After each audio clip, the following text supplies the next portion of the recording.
todos, a vos especialmente, a vos por virdes.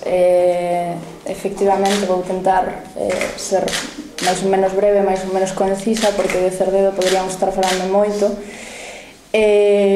O primeiro, evidentemente, o paso desta candidatura está representada por todo o que xa queremos facer, todo o que xa falamos aquí, pero hai unha cousa moi importante desde a miña posición de muller, de persoa xoven, de persoa máis ou menos preparada, con humildade, que en Cerdedo necesitamos unha renovación democrática. O que falábamos, quizáis non sei se estaríamos falando da vila, unha das máis necesitadas, dunha renovación total, tamén a nivel ético, non solamente a nivel de transparencia na vida pública, senón xa a uns niveis de dignificación da zona, de dignificación da vida das persoas.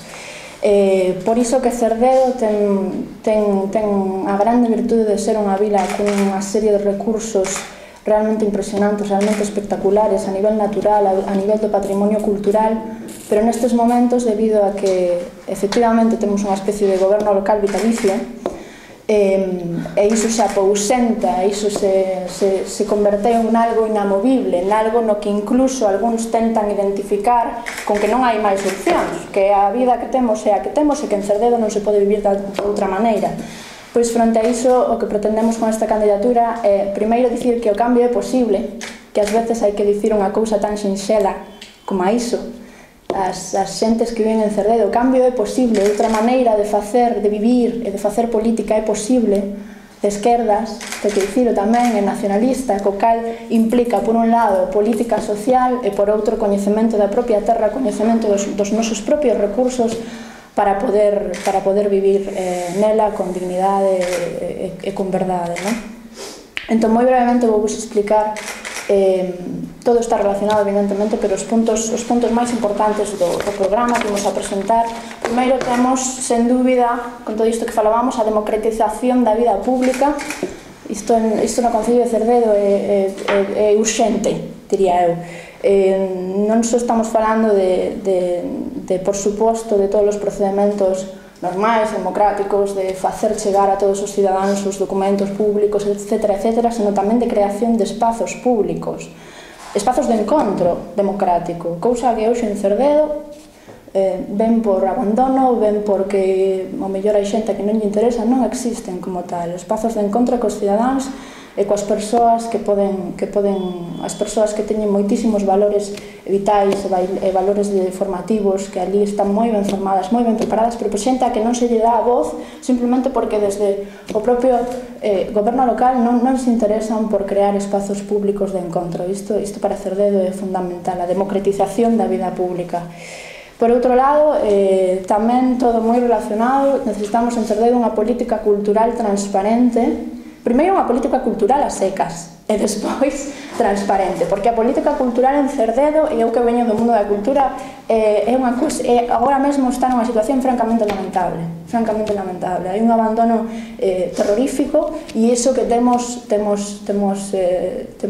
persoeiros, como dicía, temos escritores, temos xente moi ben preparada, temos figuras moi destacadas, e, sin embargo, todo ese valor cultural estáse a perder principalmente porque a certas persoas, a certos partidos, a certos grupos que sabemos que non son, non lles interesa facer política lingüística, por exemplo, que poñan valor culturalmente o patrimonio que temos no galego, por exemplo, o patrimonio que temos nas nosas festas tradicionais, nos nosos lugares tradicionais. Entón, a política cultural ten que ser transparente e ten que estar enraizada con isto que falábamos da vida democrática. Como anécdota, na biblioteca do Cerdedo nin sequera hai xornais. Non hai xornais do día, non están. Ti vas á biblioteca, non están. Vas á biblioteca, preguntas por autores da zona e non están na biblioteca de Cerdedo. Entón, hai que preguntarse se isto é fruto do sectarismo, se isto é fruto de non querer, non estar interesados, ou sinceramente non querer a propia terra, que iso tamén é un problema que temos que sufragar. Logo, enraizado con isto, tamén revalorizar o patrimonio cultural cerdedense e revalorizar o patrimonio medioambiental. Temos a nosa montaña máxica, o Seixo, por exemplo. Temos asociacións culturais que están facendo un traballo fantástico e que, por estes sectarismos dos que falaba, no Concello de Cerdedo estáse lle dar as costas, e cando non se lle dá as costas cóllense ideas de maneira precipitada, de maneira que non se acaban de levar a cabo precisamente porque o Concello non está aberto, está hermético. Entón, pontes e calzadas, un turismo sostíbel, iso é fundamental para Cerdedo. Cerdedo tería no turismo ecolóxico principalmente un dos seus grandes valores, un valor no que estaríamos falando de moitos postos de traballo novos, se fai con cabeza, se fai pensando no medio ambiente, que é unha palabra que hai que repetir moito tamén en Cerdedo, que non se escoita moito, política medioambiental sostíbel, e iso podría estar enraizado co turismo tamén sostíbel, como dicía, e co creación de postos de traballo. Logo, moi importante tamén en Cerdedo é moi importante unha política de igualdade, unha política de muller e para as mulleres. En Cerdedo falase moi pouco das mulleres e isto é algo terrible. Para min, personalmente, é algo que hai que cambiar, é algo polo que hai que loitar e no que hai que facer un traballo moi duro, moi ben pensado tamén, pero un traballo que é absolutamente necesario. Como co que faladades vos, Cerdedo non é unha illa. A Xunta de Galicia acaba de presentar esa lei terrible, patriarcal e retrógrada, non o digo eu, di o Consello Económico Social, que é a lei de familia, na que se pretende que a muller volva ao fogar, que volva a ser única e exclusivamente unha coidadora, e iso está aí, iso vai aplicarse. No Concello de Cerdedo se coincide con esas prácticas e con ese tipo de ideoloxías que a mí me retrotraen outros tempos, e as mulleres de Cerdedo necesitan políticas que pensen nelas, que as fagan poñer en valor, que les devolvan a súa dignidade. Necesitamos realmente tamén, como falábamos dos espazos públicos, espazos para as mulleres en Cerdedo. Iso é absolutamente fundamental. Logo tamén temos os xoves, falaba da xeración de emprego. Bueno, hai un sangrado demográfico en Cerdedo realmente espeluznante.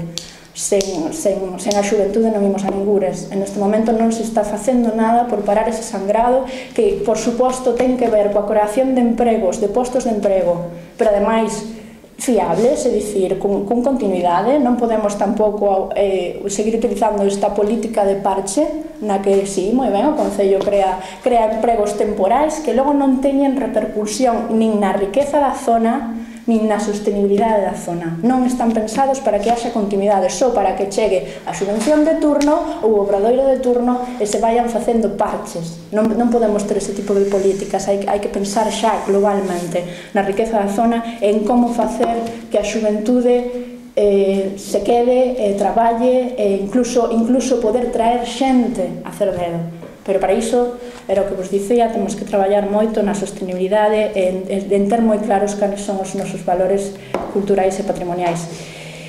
Isto é, grosso modo, a política que imos levar, os grandes puntos que imos levar no noso programa electoral. Insisto, hai que facer en Cerdedo é unha vila que necesita tremendamente a chegada de políticas sociais, de políticas de esquerdas e de políticas, ademais, que teñan en conta os valores propios da terra, que coñezan cales son os valores propios da terra, porque esa vai ser a única maneira de que podamos sair da crise, de que podamos presentar alternativas, porque está claro que con parches e con recortes e con privatizacións non imos a ningures. Nada máis. Moitas gracias a todos.